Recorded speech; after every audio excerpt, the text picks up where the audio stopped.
咱来看南投埔里一个民众伫卖场去买一块关庙面，也毋过咧下面的时阵，这个水面煞喷出咖啡色的糖。伊去检查其他的关庙面，嘛是同款的状况。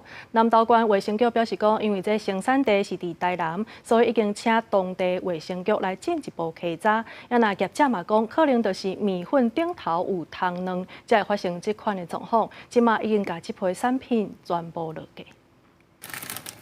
民众拆开包装，将面落鼎来煮，要甲面糊起来时，却发现鼎底铺出几落蔗糖，惊甲伊唔敢继续食。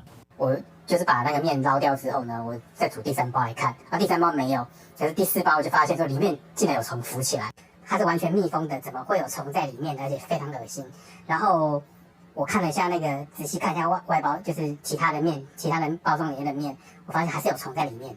吴先生详细一看，发现其他也未拆开的面，嘛有咖啡色糖伫咧内底。佮转去卖场看架仔顶悬同品牌的面，也有类似的状况。吴先生初二到南投埔里的卖场买一款关庙拉面，保存限期也未到，却出现糖伫咧内底，正期品管出问题。南投县卫生局接到通报，表示因为生产的地点是伫咧台南，已经函请当地卫生局前往调查。已经立即派员前往稽查，查核现场作业环境及原料的卫生，如果有缺失，将要求业者限期改善。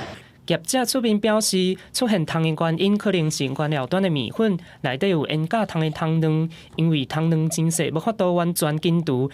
制成产品了后，又搁因为仓库的环境湿过乱，才会浮出来。我们都还是要再往前跟往后嘛，就是因为我们作为中介生产端，我们是现在要去理清这个状况。但是这个我们能确定说，它不会是在说我生产的时候虫跑进去。